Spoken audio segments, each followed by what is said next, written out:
You might not usually think about it, but you're surrounded by sensors. By sensors, I mean measurement devices. For instance, somewhere in this room there's probably a thermometer to measure the temperature. Or if you have your smartphone in your pocket, it's full of sensors, like a microphone to measure sound waves when you talk. If you stop and think about these sensors for a little bit, you might start to wonder, how do they work?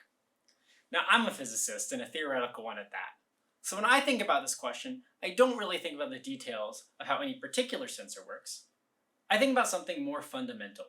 How well can I measure anything? Now, this is a question of quantum mechanics, because quantum mechanics is the physical theory that describes the behavior of the fundamental constituents of our universe, things like atoms. And it so happens that by making use of quantum mechanics, I can measure things with more precision than I could otherwise. In particular, I can make use of a feature of quantum mechanics called quantum entanglement. Entanglement, like the word suggests, refers to a special type of correlations between quantum objects that allows them to behave quite literally as more than the sum of their parts. To get a better sense of how quantum entanglement improves measurement precision, let's suppose I want to measure the direction of the magnetic field in this room. For this task, I could use a compass. Now, a compass, like any measurement device, has limited precision.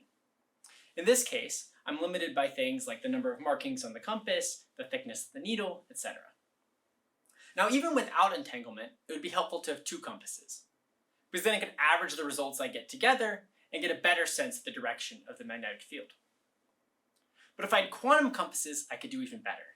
I could entangle the two compasses, and together they would behave like one more sensitive measurement device. In particular, they would behave like a single compass with a longer needle, which improves the measurement precision. Because the longer the needle of a compass, the more sensitive the needle's point is to small changes in the angle or orientation of the needle. In my research, I've shown that by using quantum mechanics, I can take the best possible advantage of the sensors I have available, reaching the fundamental limits of measurement precision allowed by the laws of physics. That's awesome. But, unfortunately, as you might expect, entangling quantum sensors is really hard.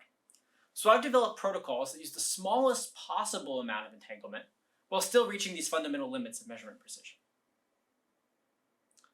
Now, that's fascinating, but is it useful? Almost certainly. We're getting really good at controlling quantum systems, and protocols like mine are likely to be one of the first uses of quantum technology in the real world.